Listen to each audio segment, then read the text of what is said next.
How can I make longer sentences is one of the most common questions that I get asked. First of all though, extra special thanks to my Patreon supporters and channel members for helping to support my channel. And if you would like to join and help me to make more videos as well as provide suggestions for future topics, I will put links in the description below for how you can do that. So in this video, we're going to be learning about Korean sentence structure and how you can make longer sentences. The first thing you need to do to make longer Korean sentences is to focus on sentence structure, which we'll also learn about today. And then next, focus on memorizing and practicing verb endings and sentence connectors. So sentence connectors would be things like 고, 지만, and the 대 ending. These things can combine multiple sentences into one, as well as how to say because, so 서 or 니까, as well as any grammar form that can be used to connect sentences together. And then focus on making shorter sentences. Yes, in order to make longer Korean sentences,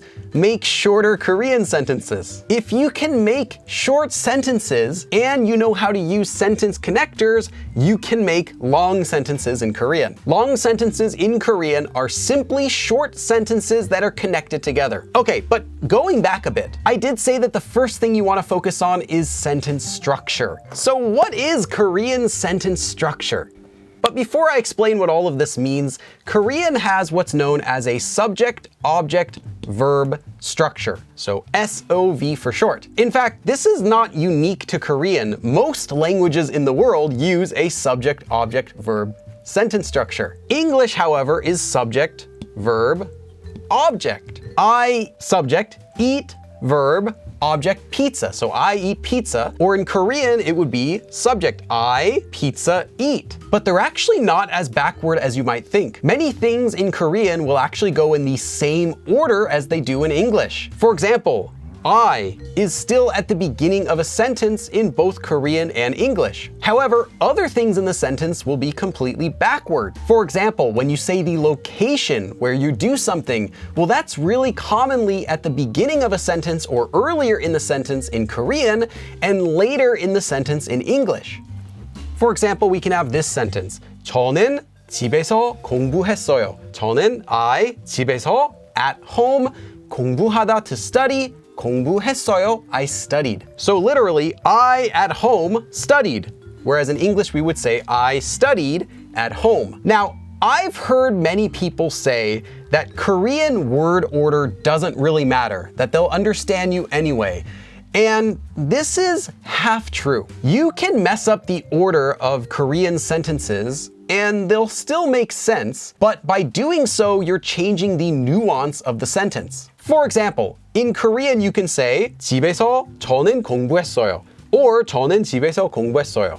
But you could also do that in English too. You can say I at home studied, and it makes sense, and everyone will understand you, but it sounds awkward. Now in Korean as well, you can say 집에서 저는 공부했어요, and it's not wrong, but it sounds wrong, like saying at home, I studied. So while yes, you can mix up the order of your words in a Korean sentence, they are correct, it can make your sentence sound awkward just like it could in English. Sometimes though, it's okay, like if you're moving the subject just a little bit in the sentence, making it the first word or the second word like that. Maybe you move the location a little bit this way in front of a different word or behind a different word, but not too much. Don't say 공부했어요, 집에서 저는. It sounds backward in Korean as well. For example, if you wanted to say not just that you studied, but that you studied Korean, 한국어를, you could put it here, or you could put it here, and both of them would make sense. Saying 저는 집에서 한국어를 공부했어요 would be more natural,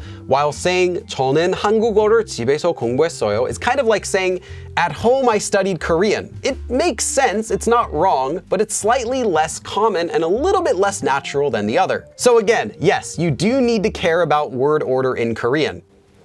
So I said that Korean is subject, object, verb. Well, let's expand that a little bit more to include different types of things because it doesn't include location or time or anything like that.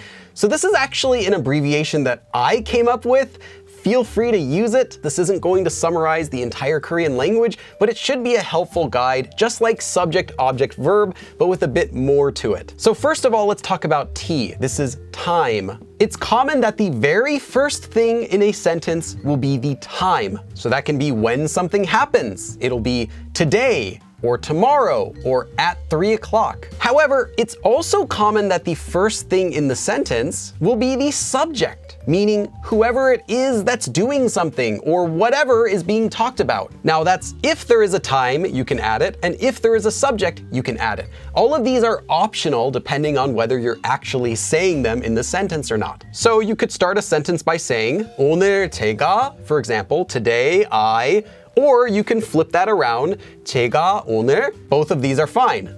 But before we go any further, you'll notice that coming up is a location. L is for location, as well as we have a noun here, an object, and a verb. Anytime you're using any sort of noun, you could see it also described with an adjective. For example, let's say our sentence is, I eat pizza. Well, pizza is a noun. You could also, of course, say, cold pizza, or I ate hot pizza, or I ate delicious pizza, or old pizza, or anything like that. So anytime you're using a noun, so a person, or a place, or a thing, note that it could come together with an adjective. And in Korean, adjectives, or descriptive verbs, will always come before the noun. And that's the same as in English. In addition, anytime you use any noun, or location, or person, you can also add a particle, to, or from, or only, or even, or any particle you'd want to add. Or it could be a marker. So that could be the topic marker, or the subject marker, or the object marker. Note, however, if you're going to use a particle and a marker, they will also go in this order. So if you wanted to say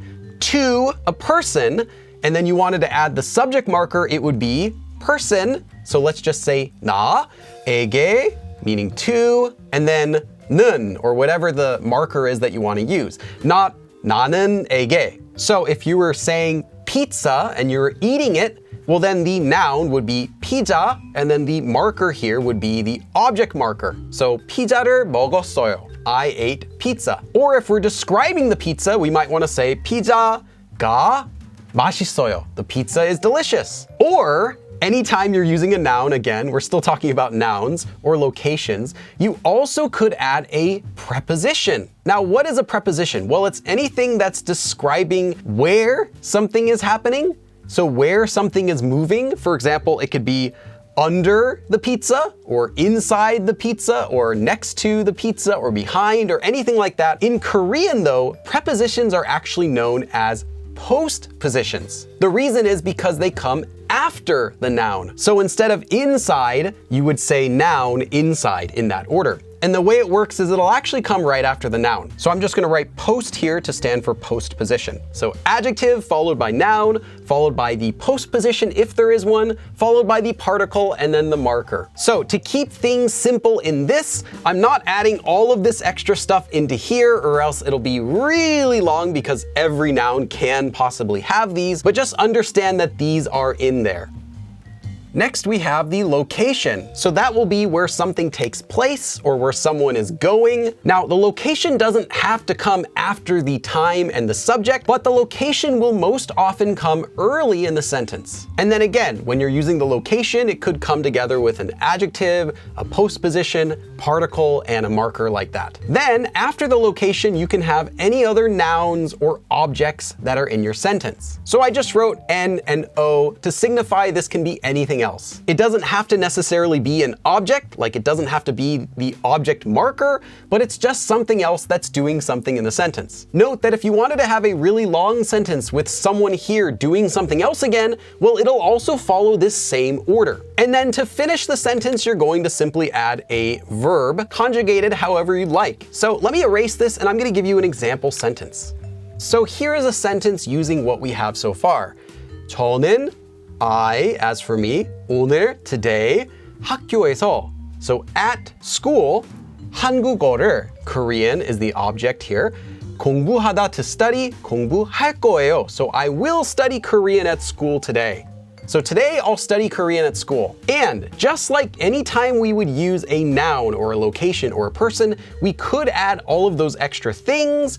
You can also add additional description to a verb. So that would be in Korean an adverb. Adverbs will come before the verb in Korean, not after the verb. So if you were to say, I study quickly, well, in Korean, that would be quickly study. You could say quickly, or study slowly, or study a lot, or study more or less. In this case, I'll add the adverb 많이, a lot. So I'll study a lot of Korean today at school.